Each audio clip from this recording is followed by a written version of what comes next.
group of people with one voice, with one mission to take down the deep state fake government that has divided and conquered us for too many years. Now, having said that, family, I'm off my soapbox. I am going to introduce to you my special guest, and I hope he is. Greetings. That's my older sister. Hi, sister. Thank you, Sister Tanya, to some and present to others, none other than Douglas Edward Lattimore, my son, someone from the millennial generation who will give his thoughts about what's really going on. Welcome, Douglas. Oh, welcome, Dr. Mom. How are you? I'm great, son. It's good to see you. It's good to see you too. I went on a rant. You know, you saw what I've been going through. I'm frazzled. Somebody just sent me a video cussing me out, telling me, I didn't tell you that part. You know, she was telling me, you know, don't F with me. I was send an effing curse to you. You a B, you a hoe. I mean, she was going off of me all because I said, I don't believe that the brawl that occurred in Alabama was necessarily real, that I think it was a false flag event and something that was caused to incite division between the races and to cause so-called Black people to become emotionally charged. Well, that's not a popular opinion right now. So some people are really becoming like violent and angry. So I was frazzled about that. And then you saw what I went through with Facebook. Just, you know, I kept trying to go live and they kept deleting my live ad, you know, right before we can even speak. So that's it, son. What are your thoughts about anything? Well, in regards to the what they're calling the Alabama brawl, how does my sound? It sounds like I probably have a lot of echoing, but does it sound okay? It sounds okay to me. It sounds okay, yes, but our audience will probably let us know. Audience, can you let us know how his audio is, please? It sounds good to me, but keep talking. Son. Okay, and yeah, okay, as we're waiting on that. So yeah, so when the brawl first came out, of course I'm on social media, so I seen Facebook kept suggesting that I watch it, like they will put it as the first thing in my feed. As soon as you open up Facebook, you have to see it. Yes. And I was like, what is this? So I just click off of it. I just, you know, I'll either just go to my page or I'll press the I don't want to see, you know how you can say see less of this stuff.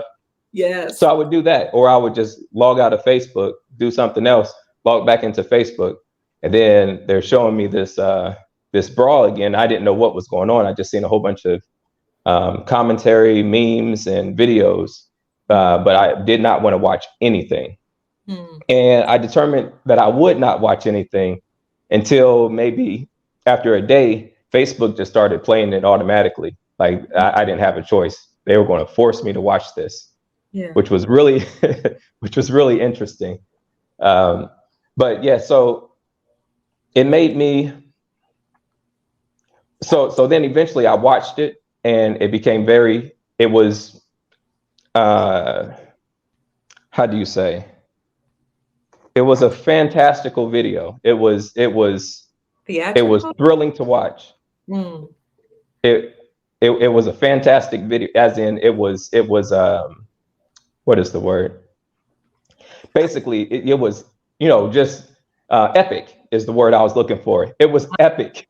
Okay. When I watched it. And so I had to watch it at every angle after I determined I was not going to watch it. But then Facebook, like I said, all these social medias, even YouTube, they all forced me to watch it. So I was like, okay, I'm going to watch every angle then. And I want to watch what the commentary is. And then so I seen that everybody is for what happened there. Everybody is in agreement with the outcome that a number of Americans and possibly what people call Black people, other nationalities of Black people. I don't know which all the nations that were there, but they got into a brawl with a group of unruly European people or white people. And so I did see that. And, you know, I was like, okay, you know, it's epic because it's WWE. I grew up, it's just the WWE factor of it. I grew up where we watched those characters hit each other with chairs, throw each other off the ropes, jump off the ropes, and do all these things and toss them out of the ring, and the commentators were really enthusiastic about whatever was going on. So it was just entertainment. Yeah, That's all I got from it. It was a lot of entertainment. But the more I thought about it, it's like, what's the value? Why are people hyping this up? Why is every person, every American or every Black person, I guess even so-called Black people, or even so-called Black people from other nations, were cheering this on, and even so-called white people or Europeans were cheering this on, and basically agreeing with what happened overall. That so there was a family that started off with a European family not moving their boat when they were asked to, and there was a boat with 200 or so Ahmad people that was trying to dock or trying to moor, and that's a key word, but trying to moor onto the dock, and the European family wouldn't allow them to moor onto the dock. The other boat was out there for 45 minutes or so, and finally the co-captain, from what I'm hearing, the co-captain was the one that went over to the dock and started, asking the people to let them dock in that space. Basically, you can't park here. I need to park here. This big boat that always parks here needs to park here, or more here. And it wasn't allowed by the family. And then that particular family started beating them up. I don't know if it was 6 or 8 people punching him and beating him up. And so what people were agreeing with was the response to that action.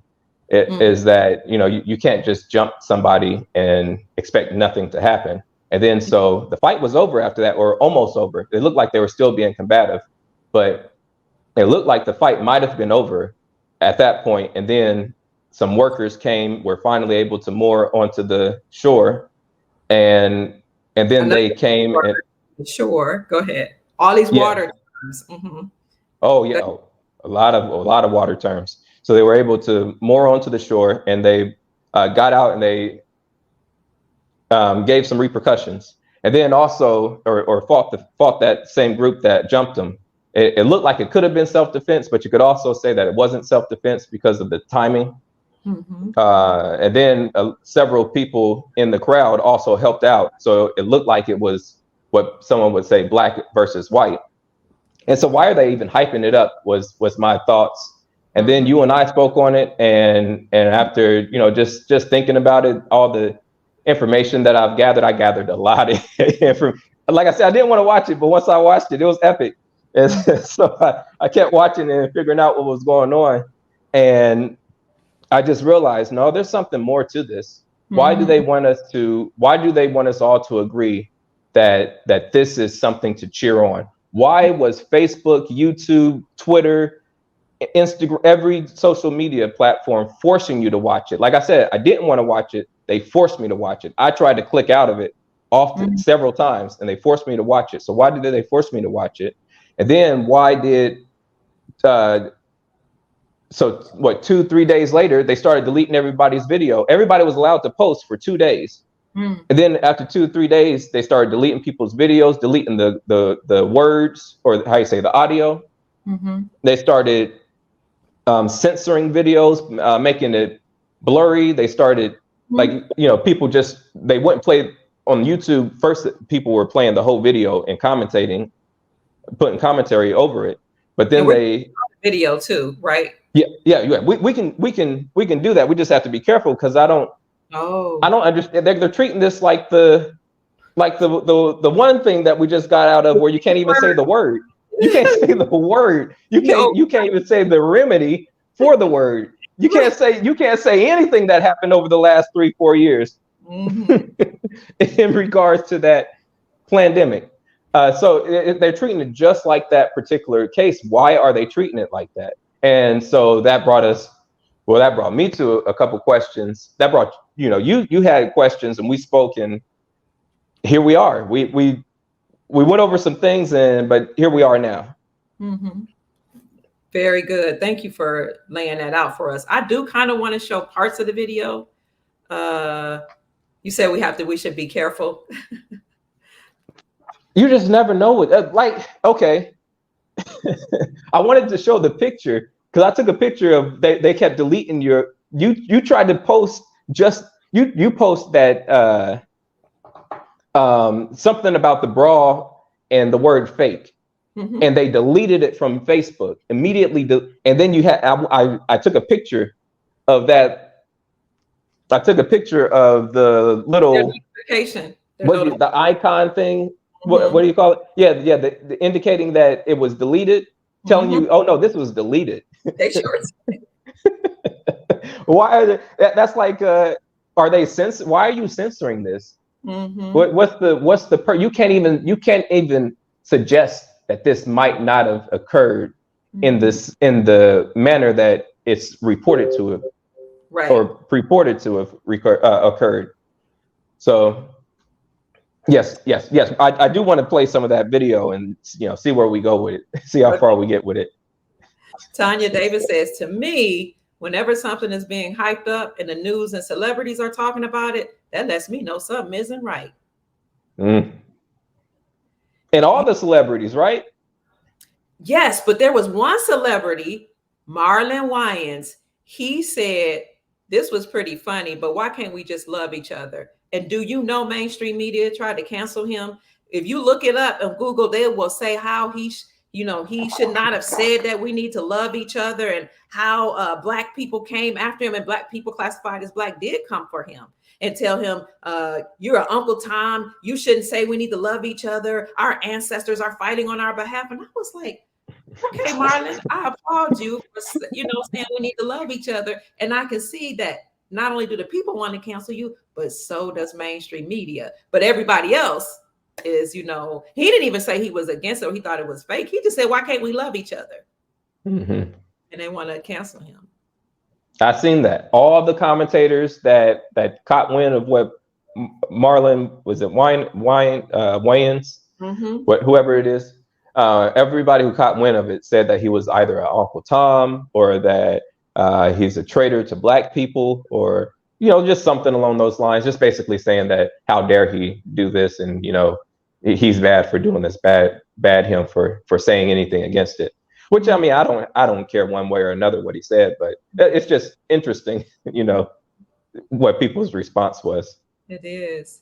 And, I took the liberty to say it's fake. I believe it's fake, but that is not necessarily what a false flag event is. A false flag event is something that really could have been real. It really could have happened. People could have gotten hurt, but it's something that's orchestrated generally in order to get a certain desired result.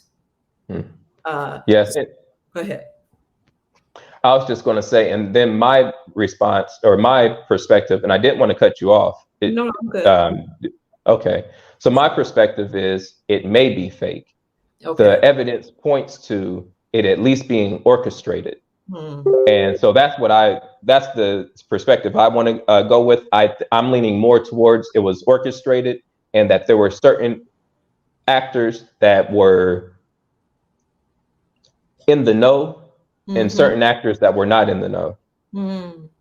That's my take, and that's just from watching everything and taking everything in. Okay. So should we show the video now, or what do you? Let's do it. Okay. Yeah, do it. I want to show the video that you sent me. Okay. In my inbox. All right. We might have to pause it, every couple of moments to add our little commentary and everything. Okay, I'm good with that. I have to make sure I got the right one. I know everybody watching, I know you all have already seen this 1,000 times probably. Hold on 1 minute. I refused to watch it at first too. which is why I'm kind of late talking about it. But I was like, I don't hear anybody saying that this might be fake. Wait, I got to speak my piece. Hold on, wait a minute. It's coming up. Here we go.